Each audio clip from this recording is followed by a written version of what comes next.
taking care of everything from marketing to HR and on and on and on. She's got a whole panel here talking about NFTs and sport. So please welcome to the stage Jennifer and the panelists.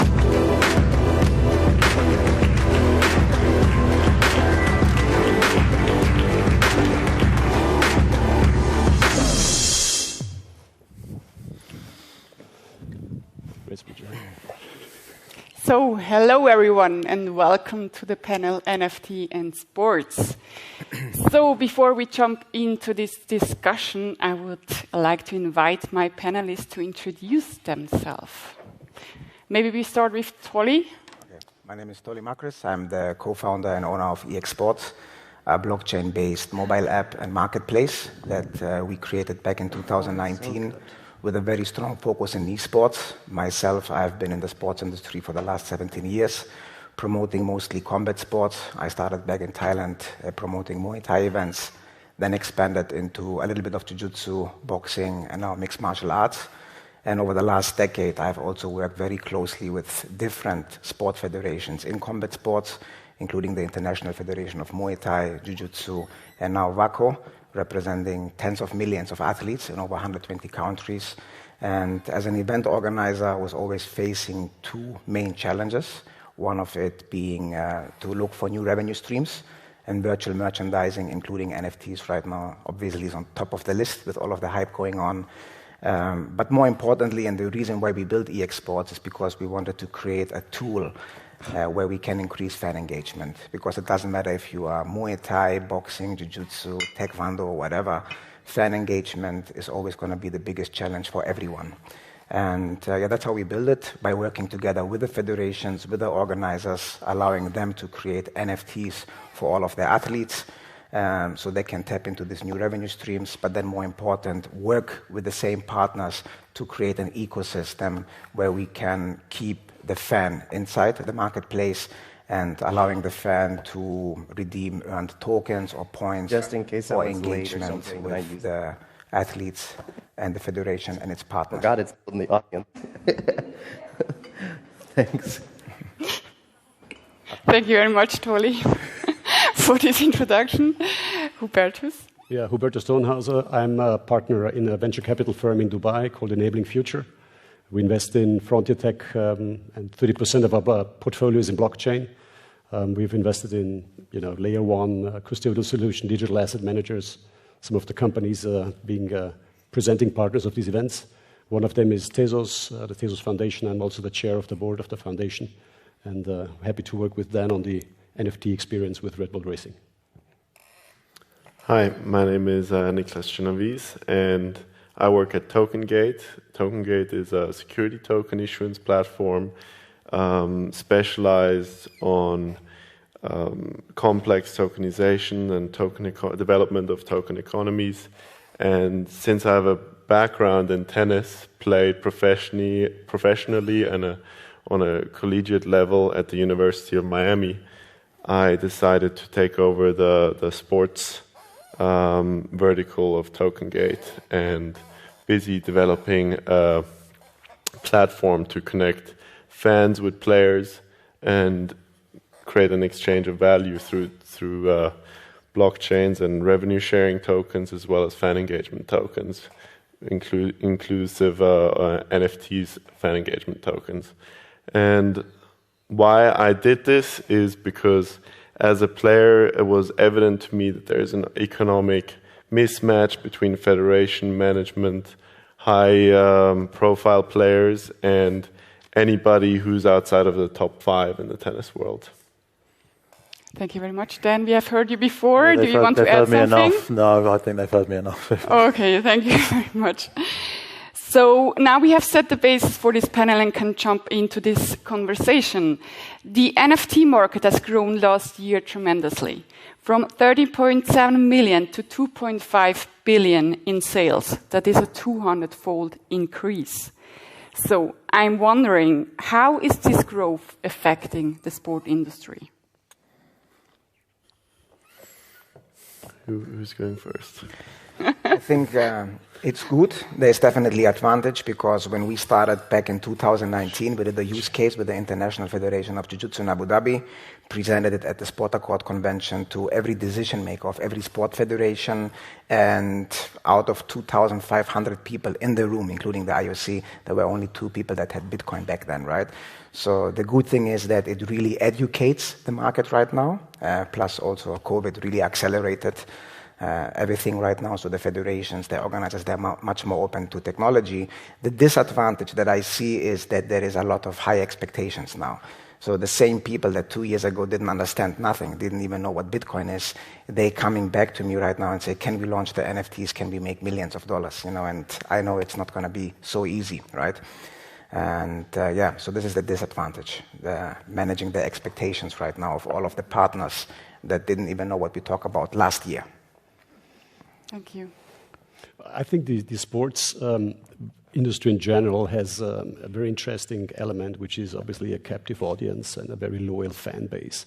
It obviously diverse, depends on the sports, but I think what is super exciting from the viewpoint of a sports manager or for an institution operating in that, like for instance Red Bull Racing, is that with the NFT technology, you can leverage on your content. You can basically use the technology to improve and enhance the customer experience and to create something really unique.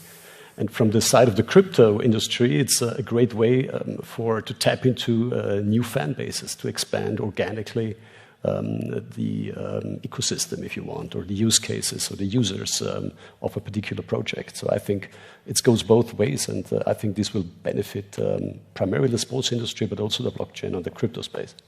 Yeah, I think when you look at the NFTs, like you say, there's mass adoption that's coming from consumers, but the thing holding the back is the UX, UI, the ease of access to the blockchain. And like I take what you say, 2 people when you first knew about Bitcoin or had Bitcoin, but if they don't know how to access it, if it's still that high barrier to entry, it's always going to be difficult to build, to develop something which is genuinely interesting for the consumer. And I think how we want to use it and how we're developing it is a fan engagement tool, which is high in UX, high in UI, which people won't almost know it's on the blockchain because that'll all be done in the background as opposed to the front. And I think when we do that, we'll see more adoption. And I think the 200-fold you mentioned, I think that'd be tiny because there is a highly engaged, highly passionate fan base in sport, like borderline tribal in some sports. And when we can access that and leverage that, that's when the money will really flow. Yeah, I second that on the user experience. I believe anywhere from 70 to 90% of users trying to buy NFTs or fan engagement tokens stop after 20 minutes of transferring wallets, etc. I think there's a lot of very highly successful business models out there, but I believe that these business models will eventually merge and find better user experience and have a real token economy rather than buy an NFT for X or get fan engagement tokens for X. But each sport will develop its own token economy. Do you think do you think that's limited to the consumers who actually follow the sport? Or do you think like the intrinsic, like if you built a utility underneath or had some intrinsic value that you could do something with the NFT that would then you'd draw people potentially into your sport to engage them in a different way that hadn't previously been achieved? I think that's a very possible business idea that will follow suit once there's mass adoption of these NFTs and fan engagement tokens. Thank you very much. So this leads me to the next question regarding fan engagement. Who contributes what so that such a system of fan engagement works? I'm assuming we're talking IP at this point in time, I think. I can definitely answer that because we're going through this at the moment where we're looking, obviously a Formula One car has a number of, our livery is filled, I think we have 30 brands on our car. And it falls on us as in our very specific case to have in our contracts that we can use those brands in that imagery and in that right. So it's for us, we're going through a lot of contracts at the moment. Our legal team aren't particularly happy with me, but they're having to look through every right we have to see if we have the ability to do what we want to do, and then go and speak to those parties if we don't have them. Because for us, the digital collectibles will be a car, it will be a suit, it will be a helmet, it will be something along those lines. So if we don't have the ability to put the brand on, we fall into trouble straight away. Yeah, I think this is the main challenge when you talk about getting this NFT category into the sports space. You need to really understand first who owns what. So which layer of the whole value chain owns which IP rights, because there's no sense in, I don't know, for instance, acquiring IP rights of Formula One when the rights of the Formula One organization itself is limited to a couple of image impressions on the racetrack. Or to acquire the rights of a football league when the rights of the very interesting digital content lie with the clubs themselves. Or to acquire the rights of a club when the pure PRs, the more interesting ones, lie with the players. So I think it has to be really looked at a case-by-case basis and then decided on which level you want to attack that industry in terms of IP. Mm-hmm. Yeah, this was my answer.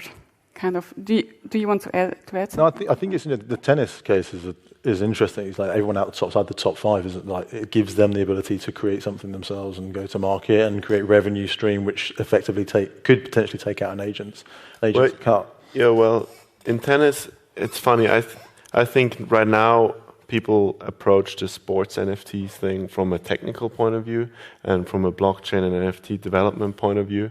But really, each sports has a different target market and a different economy.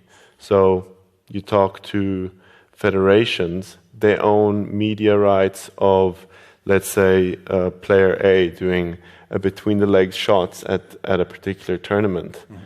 But they can sell that media without necessarily speaking to the athlete. And we don't even need the athlete's permission. The athlete doesn't gain anything from that. And for me, trying to be like a conscious, conscious businessman, I think the real value in the blockchain is when you can transfer value from the fan directly to the athletes, leaving the whole managerial and the whole federation and tournament organization out of it, because the real value is the athlete. Mm. If you go to the US Open to watch, Roger, not because it's the US Open. And that's something that I think I've definitely seen in my time within Formula One, is that the consumer wants to get closer. Yeah. To their heroes, whether it's Roger, whether it's a fighter, whether it's Verstappen or Perez. They want to have that deeper level of engagement and understanding of who they are as a person, and almost replicate them in some respects because they're heroes. So to provide that access via the potential of an NFT or a blockchain application, is really exciting. Yeah. Thank you very much. So my next question is, what challenges are you facing in these NFT markets? Well, like I mentioned before, one of the main challenges right now is to manage expectations. I have experience before. In 2013, I launched a 24/7 streaming platform. We did over 1,200 pay-per-view events for different combat sports. And the problem is that a lot of smaller organizers and promoters, they were all expecting to make millions of dollars on pay-per-view. And this is exactly what's going to happen right now in the NFT. Everybody thinks they're sitting on gold, yes, and some of it is worth something and they can make a lot of money, but managing that will be a big challenge. And for me, in the last 2 years, one of the big challenges in the whole crypto community was to find the right people. That was even more difficult than finding the right people in 17 years in combat sports. And to get trust. So, yeah, it was very, very difficult. Find the right tech guys, find the right partners, lots of people with a lot of stories. So, but I'm glad right now we have been through that already and just focusing now back on sports and keeping these guys down to earth, and building something long term that benefits them more than just the NFTs, but building the whole marketplace and ecosystem together. Yeah, bootstrapped 2-3 years ago, and they are constantly evolving.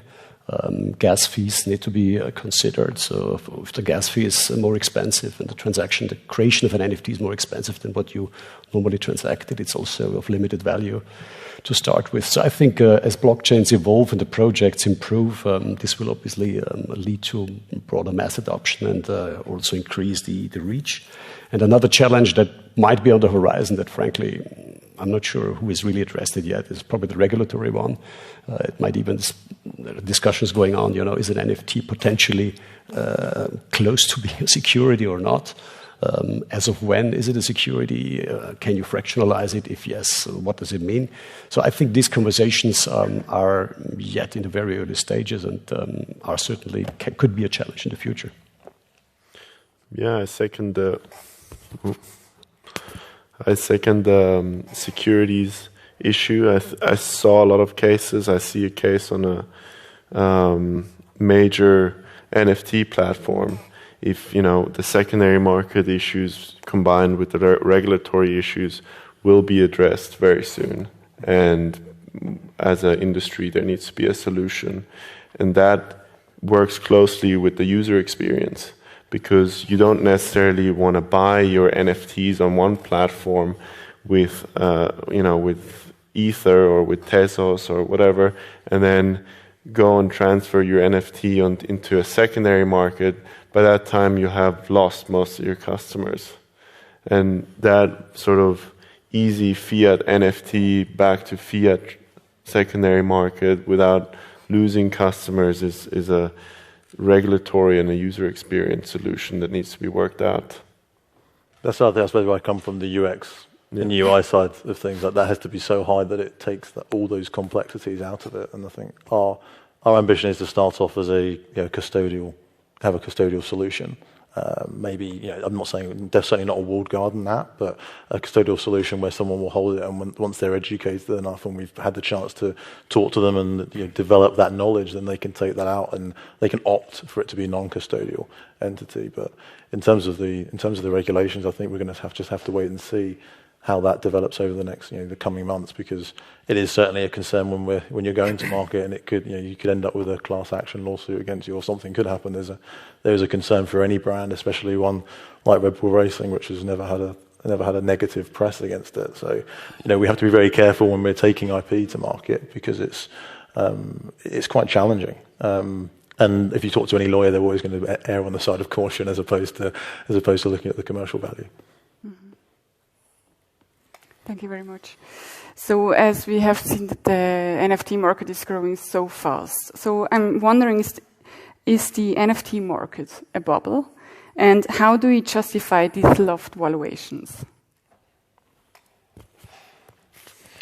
I agree it's a bubble, but I think that NFTs are here to stay for sure, right? And that's why it's very important to build a sustainable business model and not rely only on these high numbers that you can make in a very short period of time. But yeah, I agree, it's a bubble. And we need to take advantage of the bubble, but we need to build something sustainable. But on the other hand, every frontier technology at the beginning is likely to be a bubble. I mean, we've seen this back in the days. I think there was even conversations yesterday on the finance bubble, or the VC panel on that topic. I think there's nothing wrong with a bubble if you write it correctly, and it's usually great things come out of that. And frankly, I think we are long before seeing really a true bubble in NFTs. We're so early stage. Maybe the bubble will come at some point. But at the same time, reach will increase. There will be hopefully more fan bases joining the place. There will be more liquidity, more users. Platforms will improve. So I think NFTs have really the potential to be what we have been longing for in the blockchain space for the last 5-6 years. I mean, we've been sitting here at previous conferences and talking about use cases, right? I mean, we had this solution, but we didn't find a problem, right? Yeah. So currently, I think with NFTs, this could be really something where you have you create mass adoption for blockchain, and I'm not sure if this is as bubbly as everybody believes, and if it is, it's probably not a bad thing.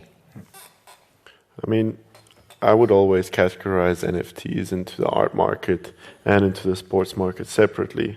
And I know people that believe that, you know, modern art is a bubble in the last 20 years, and for some reason it never burst. But sports NFTs are really interesting, and I think there's a lot of use cases, a lot of problems to be solved, a lot of dormant fan communities that can be activated and made money out of. I think it's interesting. It's interesting what you say, because I think when you look at associating it as a bubble, there's always going to be, like I've said it before, crypto junk that's out there. People are going to make a 2D image. They're going to try and make a quick buck. But I think they are quickly seen as a cash grab and dismissed as a result of that. When you're actually going actively out into especially when you've got quite a large following with us, and also with other sports like a Man United or Real Madrid, they can take something which their fan base will want to engage with and layer it with a utility. You get to meet a fan, or there's a competition which is involved in it. I think that adoption, that evolution of an NFT will ride out the bubble. We sat here yesterday and we spoke about how quickly the technology is evolving. I almost think I'd be interested to hear what you guys think on this, because I think it's evolving so quickly that it could even outride the bubble itself and develop to a stage where the bubble never really forms, because we've already developed something so advanced that we don't. You talk about use cases last year, you've got one this year. What comes next year? It's phenomenal what's coming out of this industry at the moment. I tend to agree with you. Thank you very much. So looking at NFTs out there, it seems that the sport benefit the most are those who are in the spotlights anyways, like the Premier League in soccer, baseball, basketball. But what about the sports that are not in the spotlights or that are less prominently covered in mainstream media, like women's soccer, tennis outside of top 100, or rowing? Is there an opportunity also for these sports in order to benefit from NFT? Absolutely, and that's why we built EX Sports, because like I mentioned before, I was representing and working with niche sports for the last 17 years, right? So when we start looking into it and getting into digital collectibles and monetizing with blockchain technology, I knew from the beginning I'm not going to do something now and go to soccer after representing Muay Thai for 17 years, right? It's not the industry that I know. I don't have the ecosystem. When we started in 2019, I had an existing ecosystem. I've done over 52 events, 24/7 streaming platform, thousands of hours of content, gyms, merchandising. So we had the entire ecosystem, and then we built on that. And we always saw that other federations also struggling with the same problems that we had. So when we did the use case, we didn't want to go after a major sport. We wanted to go after a niche sport. We went to Abu Dhabi, partnered up with the International Federation of Jiu-Jitsu, made the use case at Sport Accord, and then partnered up with AIMS, which is the Alliance of All Independent Sports, to represent more than 30 federations and helping them to get into the space as well. So now there's a lot of premium IP. We're doing something in soccer, coming. But the idea and the foundation was always about, let's unite all together, because together, we represent hundreds of millions of athletes, right? And if we give this opportunity to them, we can be bigger than one soccer or one volleyball or tennis or whatever it is. Well, I don't know if the crowd and the fan bases of different sports really overlap a lot. I think it's very siloed to a certain extent. But to come to your question, I mean, the NFTs could benefit every vertical and every category. It's just a question of market size and liquidity. Probably the value will be lower. But I'm sure even women's soccer is big on the rise. In the US, it's even more prominent than male soccer, right?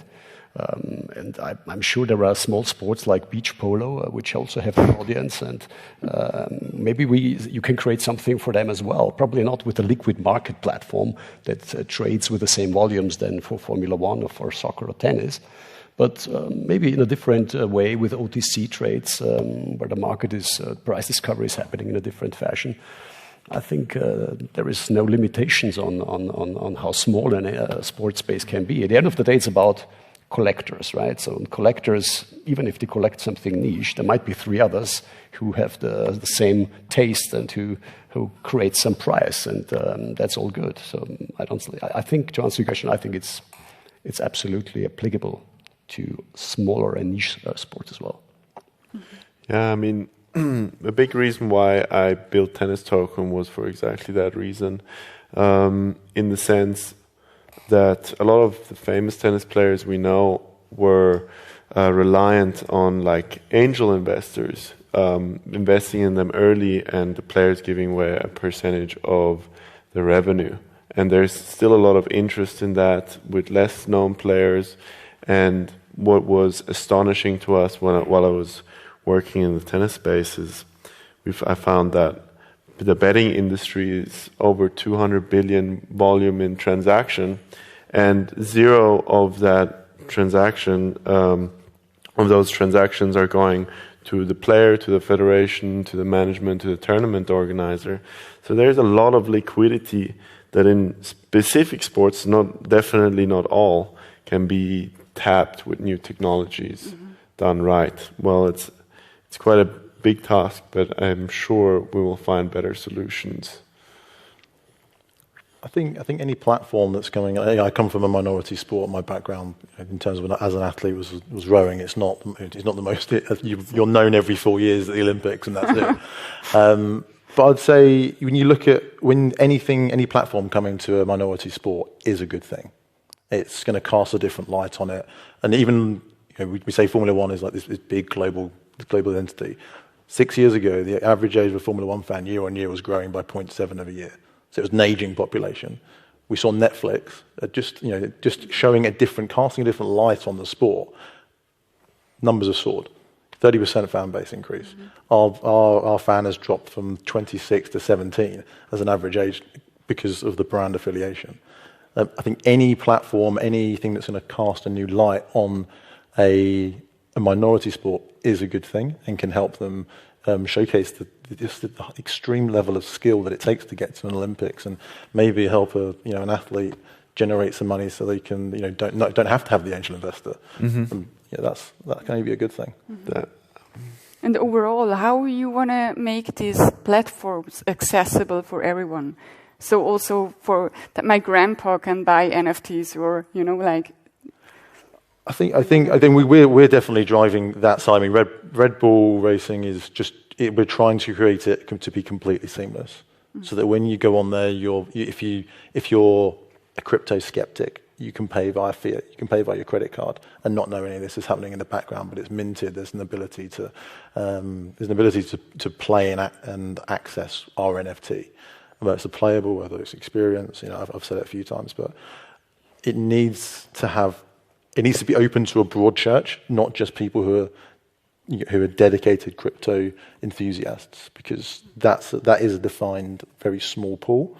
The broader we can make that church, the more development that will take place, the more applications that will take place, and the broader the adoption will be, and the faster the adoption will be. Yeah, I'll second that. Yeah, I mean, as we said before, I think it's NFTs is a way to bring blockchain closer to the mass markets, and it's all about UX. And I think teams are working diligently on creating a great UX. And I mean, even if you have a great UX, but with a financial product, there's always some impediments, some respect. I think NFTs are more playful. It's a more gamified approach, and the link from the digital crypto to the real world. So I think this will happen naturally, but obviously it takes good development work. Yeah, the onboarding for the user has to be very simple. When we build it, and we went out and the first 2 years said we're not a crypto, so don't worry.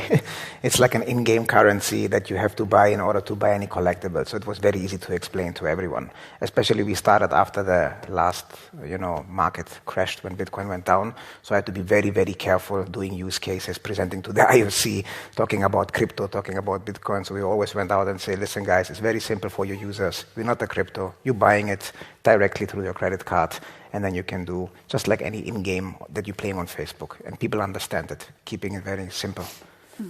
Thank you very much. Sorry, to add to what you just said, I think the fact that top brands and franchises are involved in that product will help the adoption as well, and will make will reduce this entry barrier, because it's a different thing if I have to explain, to take your example of the grandpa, how to buy some Bitcoin or Tezos or whatever. Or to buy a Panini picture digitally, which is called NFT. That's probably easier. And if there is a great brand behind it, like, I don't know, Menu or Red Bull or whoever. I think this creates more trust and reduces the hurdles. Exactly. It helps to educate, more the major brands, and then the smaller ones that will pick it up anyway. Of course, education is key, I think. Yeah. So, and where do you see this space going in the future? I mean, what will happen in the next 2 to 5 years? Or let's say next 2 years. You mean NFTs or NFTs in sports? NFTs in sports. In sports. I mean, that's the $1 million question. Quite literally. I think you're going to see, especially, you're going to see people bring established technology into NFTs, whether that's AR, VR. They're going to add that next level in, and then you're going to get someone else come on top and try to do one-upmanship. Especially in sports, we're highly competitive. We want to have the best platform.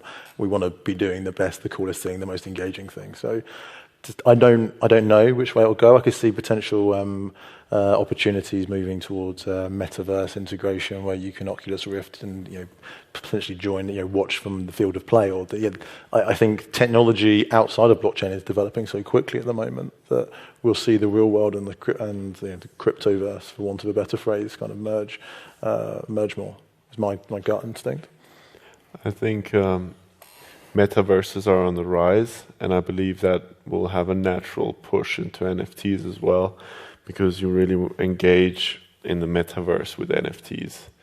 And as I said before, I believe in token economies for different sports, whether it has financial, there are security tokens or utility fan engagement tokens or NFTs or hybrids, and that fans and players and organizations will interact with those much sooner than we think. And maybe in a metaverse setting or on a metaverse-like platform.